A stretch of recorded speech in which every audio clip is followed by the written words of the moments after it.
부활절, 부활주일입니다. 세계적인 교회가 다 오늘, 미국은 내일이죠.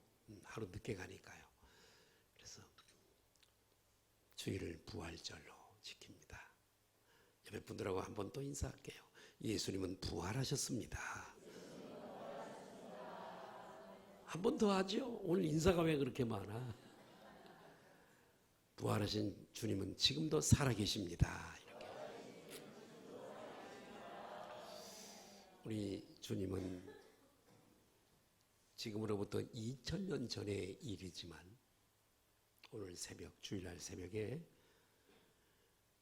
십자가에 죽으시고 장사한 지 사흘 만에 마치 구약 요나서에 나오는 큰 물고기가 요나를 삼키자 요나가 그 깜깜한 큰 물고기 뱃속에서 3일을 있었던 것처럼 예수님도 3일 동안 깜깜한 무덤에 계셨지만은 무덤이 그를 붙잡을 수 없고 사망 권세가 예수님을 프레스할 수가 없어. 예수님은 다시 성경대로 살아나셨습니다. 성경의 예언대로. 갑자기 어느 날 운수 좋게 살아난 것이 아니라 이미 오래전에 구약 성경을 통해서 예수님이 공생의 3년 동안의 제자들에게 나는 죽기 위해서 왔고 십자가의 고난을 받아 죽겠으나 3일 만에 부활할 거야. 그 성경의 약속대로 예언대로 예수님은 2000년 전에 다시 살아나셨습니다. 고린도전서 15장 3절에서 4절은 이 사실을 우리에게 가르쳐주고 있죠. 시작. 내가 받은 것은 먼저 너희에게 전하노니 이는 성경의 예언대로 그리스도께서 우리 죄를 위하여 십자가에 죽으시고 그 다음에는 십자가의 고난이죠. 그 다음에는 부활이에요. 부활도 성경대로. 여러분 이 말씀을 믿으시길 바라요. 성경의 예언대로 이 말씀이에요. 장사 시작. 장사 지낸 바 되었다가 성경대로 사흘 만에 다시 살아나사. 부활은 우리 기독교의 가장 핵심입니다. 핵심. 아멘. 어떻게 보면 기독교의 전부라고 해도 과언은 아닙니다. 사실은 교회에서 1년에 부활주일날 한 번 설교하지만 아니에요. 부활에 대해서 많이 설교를 해야 돼. 예수님의 제자들의 설교를 이렇게 보면 또 저들이 나가서 복음을 증거한 내용을 보면 오늘날처럼 목사님들 우리 한국교회 목사님의 설교를 얼마나 잘하는지 몰라요. 테크니컬하게 예화도 쓰고 역사적으로 되어진 것들을 도입해서 설교하고 복음의 옷을 입혀서 얼마나 은혜롭게 재미있게 설교하는지 모릅니다. 그러나 사도들 1세기 사도들의 설교를 들어보면 예수님은 하나님의 아들이시다는 거, 사람의 몸을 입고 이 땅에 오셨다는 거, 그리고 십자가의 죽으심과 3일 만에 부활하신 것과 그리고 예수님이 다시 오실 것과 이거였어요. 사도행전에 나오는 베드로의 설교도 그렇고요.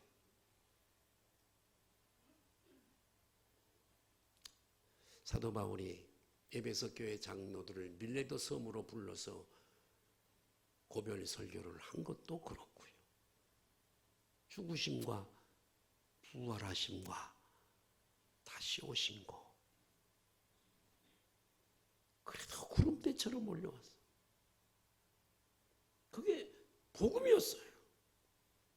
우리가 주일마다 고백하는 사도 신조에서도 우리가 고백을 합니다. 장사한 지 사흘 만에 죽은 자 가운데서 다시 살아나시며, 이렇게 고백하는 것은 이 부활의 교리가 우리 기독교에 얼마나 중요한가를 가르쳐주고 있는 거예요. 부활. 저는 오늘 부활의 능력, 그런 제목으로 몇 가지를 말씀을 드리면서 2024년도의 부활절에 함께 은혜를 나누기를 원합니다. 첫 번째로 부활의 과학적 증거입니다. 부활의 교리가 중요한 것은 예수 그리스도께서 부활하심으로 형성된 종교라고 하는 사람. 우리 기독교는요, 부활하심으로 형성된 종교다, 그렇게 얘기할 수 있어요. 우리 기독교를 종교라고 하는 건 대단히 조심스럽습니다만. 네. 그래서 다른 종교는 다 그 교주들이 있거나 창시자들이 있죠. 무덤을 멋지게 꾸며, 중국에도 가보면 무덤들이 얼마나 호화찬란한지. 예, 그 무덤을 크게 아름답게 장식을 해놓고 그것을 자랑하고 숭배하고 섬기고 그럽니다. 그러나 저는 이스라엘의 성지순례를 가서 예수님의 시신을 안치했던 무덤에도 들어가 봤어요. 지금은요, 지하로 들어가야 돼요. 예수님의 시신을 누워 펴놨던 그 무덤에 들어가 봤어요. 빈 무덤이더라고요. 따라합시다. 예수님의 믿음은 빈 무덤이다. 왜 빈 무덤일까요? 성가대. 왜 예수님의 무덤은 빈 무덤일까요? 부활, 살아나셨어. 사셨네. 예수 다시 사셨네. 빈 무덤은 다만 예수님이 부활하셨다고 하는 그 증거만 보여줄 뿐이더라고요. 이스라엘에 가봤더니. 예수님의 이 부활은 역사적인 실제적인 사건이지만, 사실이지만 예수님의 부활을 의심했던 사람들이 많이 있었던 것 같습니다. 오늘 본문에도 예수님의 부활을 믿지 못하고 의심했던 사람들이 있어서 바울은 고린도 교회에다가 이 편지를 보낸 거예요. 왜 부활을 의심하냐 이거지. 부활을 의심하면 심각한 문제가 발생한다 이거예요. 네. 사실 믿지 않는 자들의 입장에서 본다면 예수님의 부활을 믿지 못하는 것도 한편으로는 이해가 됩니다. 왜냐하면 이 세상에는 예수님의 부활을 고증할 어떤 확실한 구체적인 증명이 없기 때문에 그렇습니다. 성경 말씀 말고는. 그래서 역사 이래 부활에 대해서 여러분 어떻게든지 예수님의 부활을 반대하고 믿지 않으려고 하는 수많은 사람들이 가설을 만들어냈어요. 이건 틀린 거, 우리가 믿지 않는 것들인데, 첫 번째는 기절설입니다. 예수님이 실제 죽은 게 아니라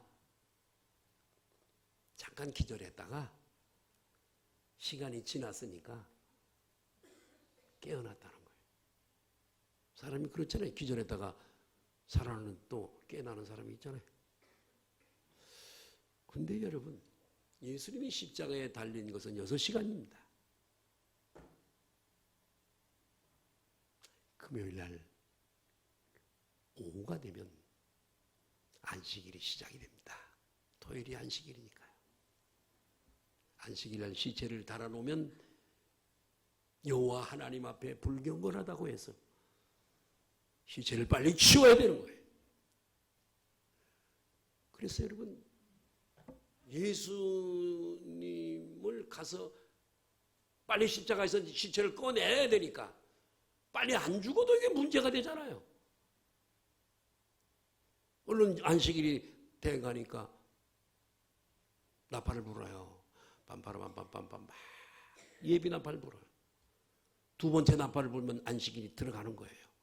그때까지 시체를 달아놓으면 안 돼.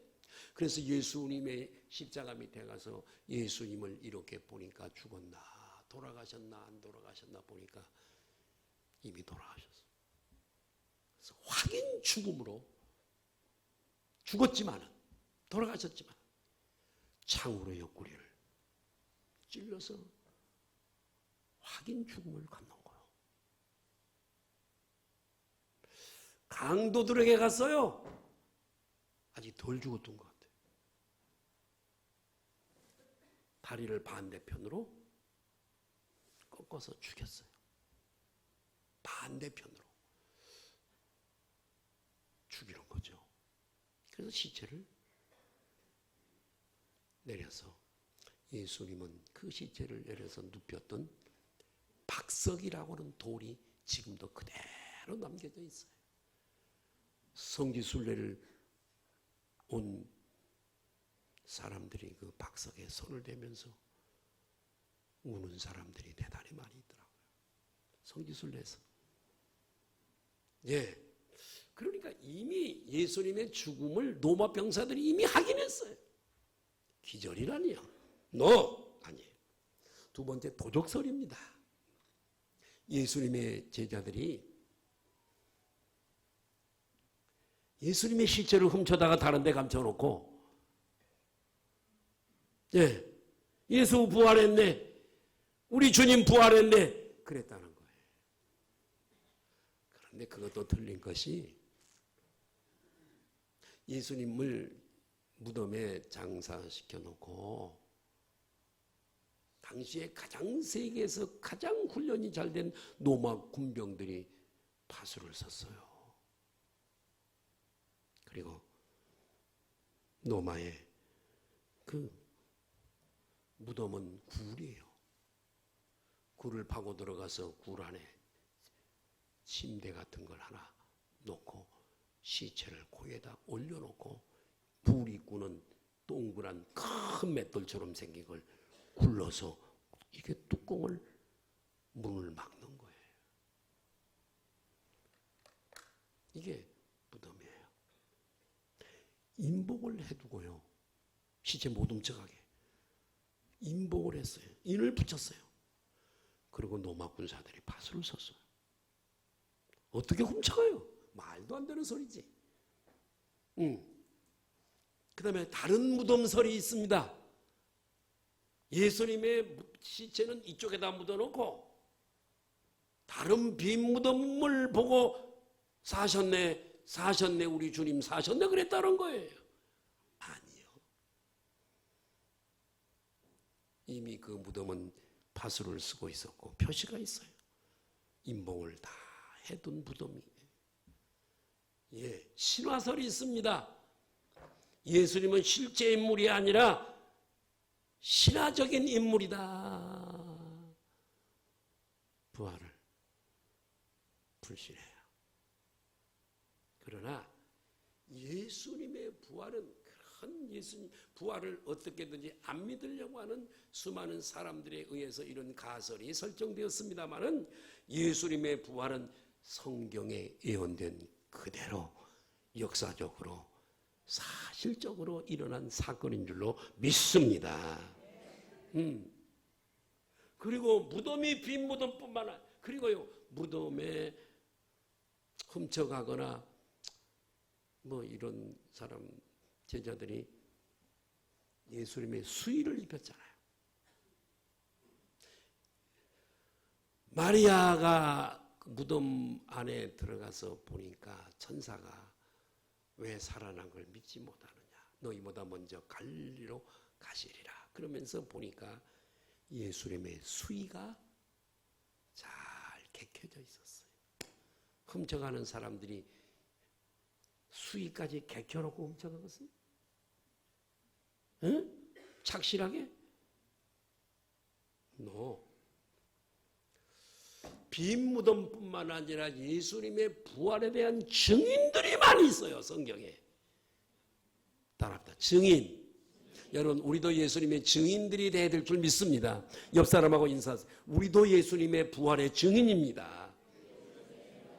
예수님을 전해야 되는 부활의 증인들이에요.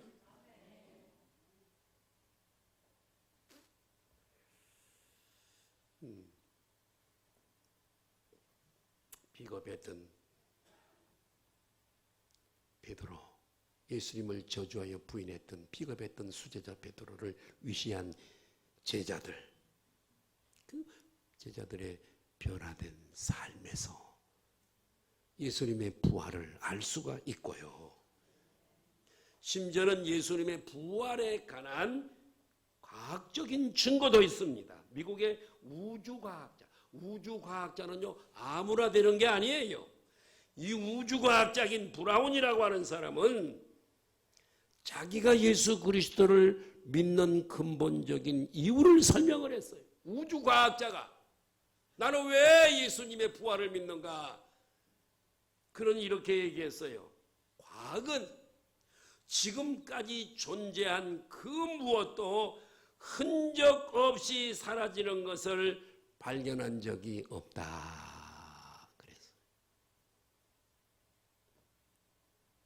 그래서 자기는 예수님을 믿고 부활을 믿는데, 여러분, 자연에는 결코 사멸이라고 하는 게 없고 다만 다른 형태로서 변화가 있을 뿐이에요. 흔적도 없이 뭐가 갑자기 사라질 수는 과학자로서 없다는 거예요. 예수님의 부활을 놓고 얘기하는 거죠. 요한복음 11장 25절에 보면 예수님이요 이 부활에 대해서 말씀을 하세요. 한번 볼까요? 시작.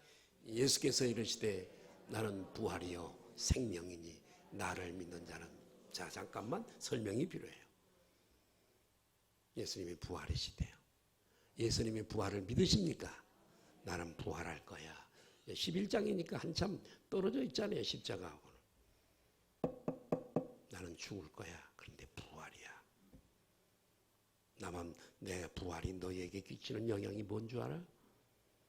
너희의 영혼도 거듭남으로 부활할 거야. 너희 육체도 내가 다시 올 때 너희 육체도 부활할 거야. 잠자는 자들의, 예수 믿고 죽은 사람을 잠자는 자들이라 그래요. 잠을 잔다면 깰 날이 있을까요? 아멘 좀 해봐요. 네. 깰 날이 있어요. 부활의 날이에요. 내 영이 이미, 우리는 부활한 사람들이에요. 거듭났어요. 하나님 아들의 음성을 들을 때가 있나니 곧 이때라. 따라합시다. 듣는 자는 살아나리라. 내 영이 거듭나는 거예요. 이건 예수님의 부활이 없으면 불가능한 거예요. 무덤 속에 있는 자들이 하나님의 아들의 음성을 들을 때가 오나니, 할렐루야. 주님이 재림할 때 우리의 육체가 부활체를 입고 부활하는 날이에요. 그 다음에 생명, 조의 생명이에요. 예수님은 그 안에 생명이 있으세요. 생명. 그래서 생명 되신 주님. 할렐루야. 왜냐하면 믿는 자에게 생명을 주시는 분이니까. 계란이, 오늘 계란 하나씩 드릴 거예요. 몇 개씩 주는 거예요? 계란? 2개씩 드린대요. 무정란은요, 병아리가 탄생하지 못해요. 똑같은 계란이에요. 무게도 똑같고 모양도 똑같아요. 유정란만 병아리가 탄생할 수 있는 거예요. 생명이라고 하는 눈에 보이지 않아. 유정란, 무정란도 눈에 안 보여요. 그거 안에. 그리고 틀림없이 병아리가 나오거든. 유정란. 예수 생명 있는 사람 영원한 생명을 얻게 됩니다. 다시 살아난다. 영이 거듭나도 다시 살아나고요. 어느 날 초상을 다른 사람이나 초상을 치를 거예요. 육체가 흙으로 돌아가요. 화장하죠. 거의 요즘은 화장이 대세예요. 저는 성도들의 화장을 가서 목격하잖아요. 1시간이나 1시간 반. 몸집이 큰 사람은 2시간 타야 돼요. 다 되면 이제 절구에 빻아가지고 가져와요. 종이에, 창호지에 싸서. 한 주먹 흙이에요.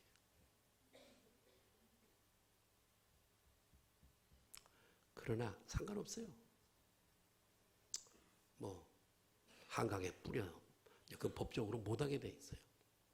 뿌려버리든지 나무 밑에 또 수목장 하든지 관 속에 넣어서 매장을 하든지 상관없어요. 주님이 다시 오시는 그날에 부활절을 뭐 살아납니다. 우리가 나중에 천국 가서 영만 팔딱팔딱 다니면서 사는 게 아니고, 우리보다 먼저 주님의 재림 전에 먼저 간 선배들은 낙원에 가서 그 영들이 그 낙원이 장차 천국으로 바뀝니다만, 천국이 하늘에서 내려오듯이 영만 가서 사는 곳. 우리는 서로 말을 해야 서로 말을 하잖아요. 그죠? 그래야 서로 커뮤니케이션이 되잖아요. 영들이 가 있는 세계는 이 말이, 언어라고 하는 것은 구강 구조와 여러 가지 이렇게 움직여서 말이 만들어지는 거잖아요. 그죠? 그죠? 여기를 수술했거나 그런 사람은 말을 못해요. 우리 노예 한 분 목사님이 계시는데, 윤 목사님이라고 여주에서 목회를 해요. 여기 수술을 해버렸어요. 그래가지고 이 정도밖에 말을 못하는데 성도들이 거기 모여요. 나는 아무리 들어도 못 알아들어. 무슨 얘기하는 줄을 몰라. 사모님이 옆에서 통역을 해야 알아. 근데 성도들은 다 알아듣는다네요. 참 신기하죠? 육체가 없으니까 낙원에 가서는 말을 안 되잖아요. 말이. 목이 없는데 말을 어떻게 해요? 그러나 낙원에 가서는요. 옛날 교회에서, 한 교회에서 신앙생활 했던 사람 만나고요. 서로 얘기해요. 목으로 얘기 안 해요. 가슴으로, 영적으로, 텔레파시로.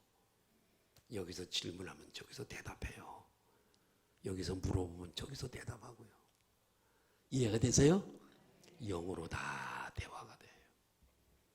그때까지, 주님의 재림 때까지 기다리면서 그 낙원에서 살고 있다가 어느 날 주님이 재림해 오시면 상관없어요. 바다가 그들을 내어주고 땅이 그들을 내어주고 화장해서 상관없어요. 그때 먼저 죽은 자가 부활을 하게 되고 살아남은 자들도 변화를 받고, 그래서 천국에 들어가 사는 거예요. 이해가 되시면 아멘 하십시다. 예수님의 말씀대로, 자, 그러면서 여기 26, 무릇 살아서 나를 믿는, 여러분 지금 우리가 살아서 예수님 믿죠? 내가 물어볼 거예요, 여러분에게. 영원히 죽지 아니하리. 거짓말인가요? 한 번 죽는 건 사람에게 정한 거예요. 이 육체는 한 번 죽어요. 육체의 죽음은 여기서 생략됐어요. 누구나 한 번은 다 죽어요. 내가 늘 얘기하죠? 여기 보세요. 여기 보세요. 내 육체는요, 내 영이 사는 집이에요. 여러분도 집이 있으시죠? 집도 34평짜리, 3평짜리가 있고, 그 다음에 27평짜리가 있고 25평짜리도 있고, 그러죠? 아파트로 얘기하는 거예요. 큰 집이 있고 작은 집이 있어요. 그죠? 사람도 홀쭉한 작은 집이 있고 넉넉한 큰 집이 있어요.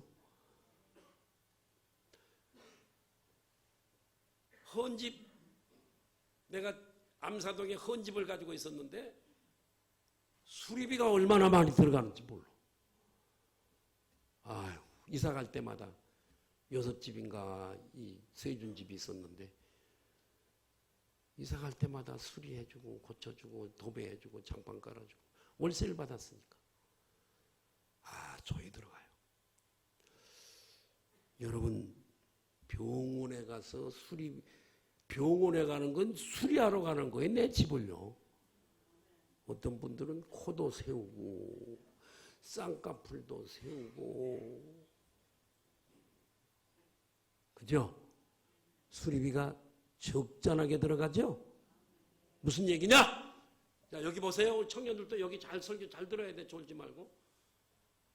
내 영이 사는 집이라는 거. 진짜 나는 보이는 내 육체가 아니라 보이지 않는 내 속에 있는 영혼이라는 거. 육체는 100년 미만만 살지만은 내 속에 있는 주인인 이 영혼은 육체가 흙으로 돌아간 다음에도 오래오래 끝이 없는 영원히 산다는 거. 그러니까 아까 그 본문 띄워주세요. 그 설명하다가 지금.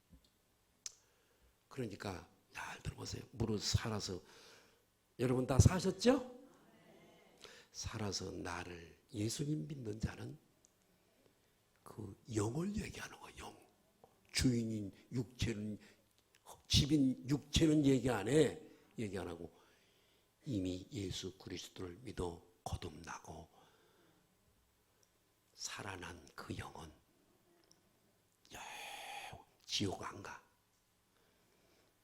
하나님께 버림받지도 않아. 영생하는 거예요. 그걸 얘기하는 거예요. 살아서 나를 믿는 자는 그 영혼이 영원히 죽지 아니하리니 이것을 내가 믿느냐.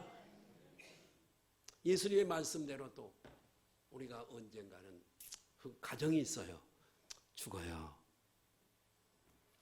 어떤 분들은 여기 떠오르는 해처럼 젊은 애들도 있지만 서산에 걸린 해처럼 그날을 가까운 분들도 있어요. 저도 그 중에 한 사람. 70이 넘으면 죽음을 생각하지 않는 날은 하루도 없어요. 내가 더 살고 싶어도 못 살아요. 육체는 그렇게 한계를 가지고 있어요. 네. 그러나 죽음 뒤에 주님이 다시 오실 때 조상 치른 그 육체도 다시 영혼과 도킹하는 날이 있을 줄 믿습니다. 그게 부활의 날이에요. 순서대로 되는데 첫 번째는 예수님이 부활하셨고 그 다음에 그분에게 붙어있는 우리가 부활할 줄로 믿습니다. 오래전에요. 애굽에 밀봉된 미라가 하나 발견됐어요. 우리나라에서도 저 경상도 전라도 지방에 미라가 가끔 발견돼요. 좀 신분이 높거나 부잣집에서 아주 땅을 깊숙이 파가지고 막 콘크리트 두께를 막 두껍게 해가지고 관 들어갈 자리를 만들고 석회로 채우고 그 다음에 또 그 관도 막 두꺼운 막 소나무라든가 견고한 그걸 해서 거기다가 시시를 넣고 딱 봉해서 공기가 일절 못 들어가게 만들어 놓아서 그래서 그걸 묘를 이장하다가 딱 파보면 콘크리트가 돼 있으면 이건 미라일 가능성이 있다. 그래가지고 그 미라를 딱 파보면 그대로 있는 거예요. 그래서 그 위에서 음식을 무엇을 먹었으며 그리고 또 이분은 무슨 병으로 죽었으며 또 어떤 여자는 아기를 잉태했는데 아기 낳다가 죽었어. 그러니까 그 뱃속에 아기가 그대로 있는 미라도 있고 그래요. 아무튼 애굽에서 밀봉된 미라가 발견됐는데 3000년 전 그때 당시로 3000년 전 모세 시대쯤 되어진 때에 있던 미라를 발견한 거예요. 그런데 그 미라 옆에 이렇게 보니까 돌처럼 바싹 마른 두 개의 콩이 발견됐어요. 콩이. 그래서 그 콩을 영국의 박물관에다가 보냈는데 1844년, 오래됐죠? 1844년 6월 4일에 그 콩을 심었어요. 물을 주고 온도를 맞춰주고 심었더니 한 달 뒤에 싹이 났어요. 그리고 그것이 자라서 콩 열매를 맺었어요. 신기하죠? 여러분, 우리 인간도요, 우리 육체도요, 3000년 된 콩이 다시 싹이 나서 열매를 맺는 것처럼 비록 우리의 육체가 흙으로 돌아갔다 하더라도 하나님의 권능에 의해서 에스겔 골짜기의 그 역사처럼 부활할 것을 믿으시길 바랍니다. 육체, 영혼만 가서 살지 않는다는 거, 장차 우리가 얼굴과 얼굴을 맞대어 보면서 서로 손을 잡고 허구하면서 우리가 소망 성결교회 섬길 때 이랬는데 그때 왜 나를 미워했어? 다 얘기할 수 있는 거예요. 자, 여기 보세요. 졸지 마세요. 오늘 부활절인데 졸면 어떻게? 부활에 대해 설교하고 있는데 나 그때 왜 난 미워했어? 그때 나를 많이 사랑해 주어서 고마워. 내가 힘들 때도 있어요. 그때마다 나에게 격려해 주었잖아. 다 기억하고 있어요. 이 땅에 살았던 순간들을 다 기억해요. 여러분들 인사할까요? 사랑합니다. 사랑해야 돼요. 네. 그래서 이 부활은 기독교의 뿌리요, 시작이요, 끝이에요. 기독교의 전부가 부활이에요. 왜 그렇게 말할 수 있는가? 부활이 없다면 모든 우리의 믿음이나 목사의 설교나 전도하는 거나 꽝이니까요. 꽝이니까요. 다 헛돼요. 부활이 없다면 믿음도 헛됩니다. 부활이 없다면 우리는 실제적인 다 무신론자들이에요. 그러므로 우리는 이 부활의 신앙을 가지시길, 2024년도 부활절에 부활의 신앙을 가지시기를 바라요. 예수님이 부활하신 것을 믿으시고 우리도 부활할 것을 믿고 예수님이 부활하게 살아계셔서 영으로 우리 안에 와 계신 것을 믿고 십자가에 장추고 장사된 그분만 믿지 말고 오늘도 살아계셔서 내 가정에 역사하시고 나에게 역사하시고 우리 사업장에 역사하시고 오늘도 살아서 역사하시는 그 주님을 믿으시기를 바라요. 교회 직분이 무엇이든 간에 여러분, 이 부활신앙이 없으면 그 사람은 실제적으로 무신론자예요. 자, 두 번째, 육체의 부활을 부인할 때의 결과가 뭐냐? 우리가 만약 나의 육체의 부활을 부인하는 것은 곧 예수님의 부활을 부인하는 거예요. 왜냐하면 잠자는 자들의 첫열매가 되셨기에 그분이 첫째고 그 다음은 우리 차례이기 때문에 각각 차례들에 될 터인 이 약속을 하나님의 이 말씀을 믿지 않는 거예요. 믿지 않는 거예요. 성경에 예수님의 부활을 목격한 사람들의 이름들이 나열되어져 있는데 막달라 마리아에게 나타나시고 스데반, 바울, 사도 요한, 엠마오로 내려가는 두 제자. 예수님이 감람산에서 승천할 때 500명 정도가 거기 모였었어요. 다 부활의 증인들이에요. 부활을 부인하는 것은 우리가 다 거짓 증인이라는 뜻이에요. 좀 더 노골적으로 얘기하면 부활이 없다면 전도하고 예수 믿으세요, 천국 갑시다, 사기꾼이라는 거예요. 부활이 없다면 사기꾼이래. 전도도 거짓말하는 것이고 거짓을 빌미로 헌금을 거두고 오늘도 부활주일 헌금 낼 거예요. 부활이 없다면 거짓으로 헌금 거두는 거예요. 교회 봉사 강요하는 것도 사기예요. 부활이 없다면 그러나 여러분, 부활은 역사적인 사실인 줄로 믿습니다. 부활을 부인하는 결과가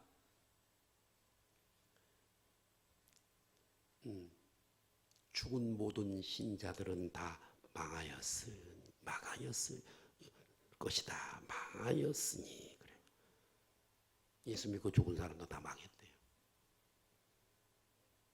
부활이 없다면 우리가 가장 불쌍한 사람이래요. 최고로. 그것도 보세요. 오늘 이렇게 좋은 날 피크닉을 떠나고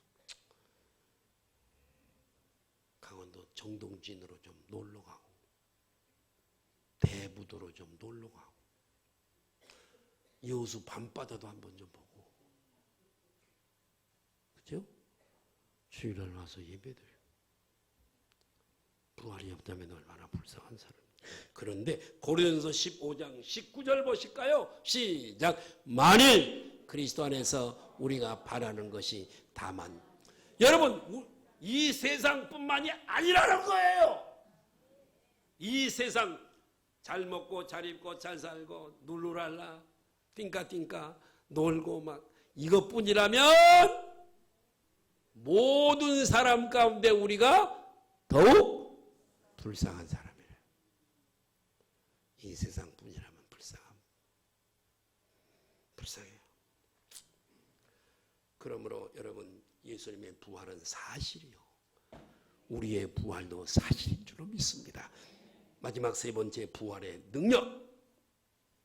우리 예수님은 2000년 전 바로 오늘 새벽에 사망 권세를 깨뜨리시고 이기시고 부활하셨습니다. 사망 권세, 죽음을 이기신 거죠. 예수님에 붙어있는 우리도 죽음을 이겼어요. 아니, 목사님, 육체가 한 번 죽는데요, 그거 말고라고 내가 얘기했잖아요. 부활이 없었고 우리가 속죄를 못해 죽자마자 직행 지옥행입니다. 지옥이 없다고요? 주님이 성경에 그렇게 거기는 벌레 한 마리도 죽지 않는 곳이야, 얼마나 강조해서 말씀하는지 몰라요. 눈이 범죄하든 빼버리고 두 눈 다 가지고 천국 가는 것보다 빼버리고 가는 게 나아. 오른손이 범죄하든 찍어버려. 두 팔 다 가지고 지옥에 가는 것보다 한 팔만 가지고, 그런다고 해서 뭐 부활할 날에 뭐 한 팔만 되고 그런 거 아니에요. 최고의, 따라합니다. 최고의, 아니 따라해봐. 부활의 날, 따라해봐. 부활의 날에는 최고의 멋진 모습으로, 아름다운 모습으로 부활한다. 장님도 눈을 떠서 멋진 모습. 목사님 이렇게 늙은 모습으로 쭈글쭈글한 모습으로 부활한대요? 아니요. 최고로 멋진 모습으로 살게 될 줄로 믿습니다. 첫째로 주님의 부활을 믿는 자마다 중생을 경험하게 돼요. 중생, 거듭남이죠. 부활은 현재적으로는 영적으로 부활이 일어나서 거듭나게 되는 거예요. 아멘. 주님의 재림 때에는 실제적인 몸의 부활이 있는 날이에요. 이처럼 주님의 부활은 능력이 있습니다. 차례대로 되는 거예요. 우리의 영이 살아나고, 아까 제가 말씀드렸죠. 하나님의 아들의 음성을 들을 때가 오나니 들으면 살아나리라. 복음을 듣고 내 영이 살아나는 거. 예.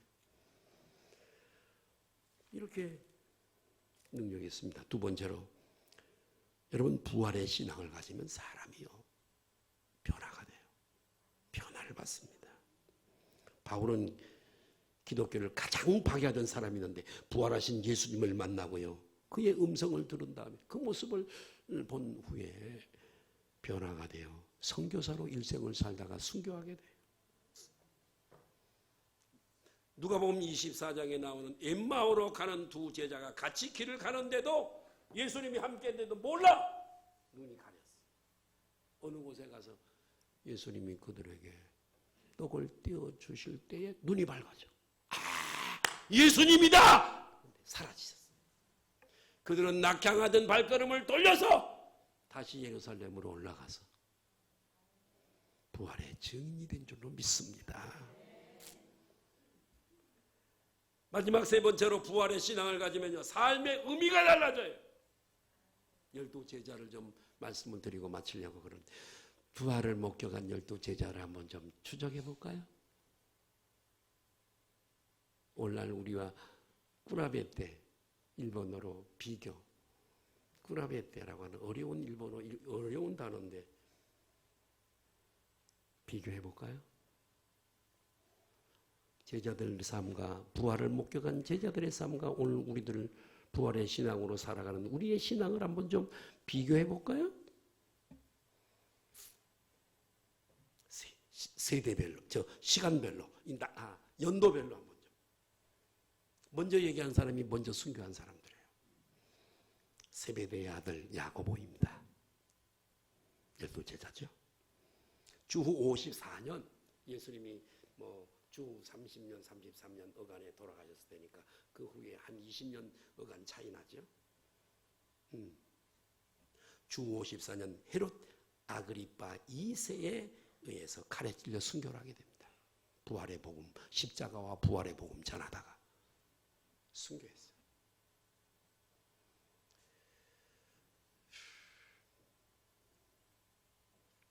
빌립 사도, 나는 빌립 사도의 순교지에도 갔었어요. 그의 묘도 봤어요. 비슷한 시기예요. 히에라폴리스, 목화의 성이라고 하는 히에라폴리스입니다. 온천 지역이에요. 거기서 선교하던 중에 붙잡혀서 큰 나무의 십자가에 매달려 순교를 하게 됩니다. 세리 마태복음을 기록한 마태죠. 에티오피아에서 창에 찔려 순교를 하게 됩니다. 그 다음에 베드로는 주후 64년 네로 황제 박해 시대 때 붙잡혔어요. 십자가에 거꾸로 못 박혀 순교를 하게 돼요. 부활의 증인들이에요. 안드레, 그의 동생 안드레지요. 소아시아 그리스에서 사역하다가 붙잡혀 X자 모양의 X자, 이 손도 이렇게 X자, 발도 X자로 못을 박혀서 순교 안드레가 순교를 하게 돼요. 알페오의 아들 야고보가 있어요. 예루살렘에서 붙잡혀서 성전으로 끌려가서 막대기와 돌에 맞아서, 몽둥이와 돌에 맞아서 순교를 해요. 다데오, 이방 우상을 파괴하다가 붙잡혀서 순교를 하게 되고요. 마띠아, 터키 갑바도기아에서 선교하다가 순교를 하게 되고요. 도마, 의심 많은 제자 도마, 이 손가락을 예수님의 창자옥에 찔러보면서 부활을 확인했던 이 도마는 인도에 가서 창에 찔려 순교를 하게 됐습니다. 바돌로메는 누구죠? 바돌로메는 누구죠? 나다나엘이에요. 나사렛에서 무슨 선한 것이 날 수 있겠느냐? 나다나엘, 소아시아에 사역을 하다가 인도로 건너가 복음을 전하다가 몽둥이로 맞은 다음 산채로 껍질을 벗겨져서 껍질을 다 토끼 가죽 벗기듯이 벗겨서 순교를 당한 사람, 바돌로메. 열심당한 시몬이 있어요. 74년에 페르시아에서 톱에 겸을 당해서 톱으로 겸을 간에다가 넣고 톱으로 켜서 죽임을 당한 순교를 하게 돼요. 마지막 세베대 아들 요한, 90년도에 도미티안 황제 때 붙잡혀서 밤매섬으로 유배를 갔다가 황제가 바뀌어서 풀려나서 에베소로 오게 됩니다. 주 100년경에 예수님의 어머니 마리아를 봉양하다가 주 100년경에 자연사했습니다. 오직 하나, 사도 요한만 자연사를. 이들은 다 부활을 목격했어요. 복음을 전하라, 십자가와 부활의 복음을 전하라가 순교를 했습니다. 오늘날 우리의 믿음과 한번 비교해 볼까요? 너무 편안한 거 아닐까요? 너무 믿음이 약한 거 아닐까요? 그죠? 여기 잘 보세요. 잘 들으세요. 목사의 설교를 잘 들어요. 너무 믿음이 약한 믿음 아닐까요? 너무 내 중심, 내가 하나님이고 하나님은 내 기도의 응답이나 해주는 도깨비 방맹이 정도로 믿고 있지 않으신가요? 2024년 참으로 침묵하지 마시고 부활의 증인들이 되십시다. 주님의 부활을 가는 곳곳마다 증거하고 빛과 소금이 되어서 삶에 참 의미 있는 증거자로 살아가시는 저와 여러분 되시기를 예수님의 이름으로 축복합니다. 축원합니다.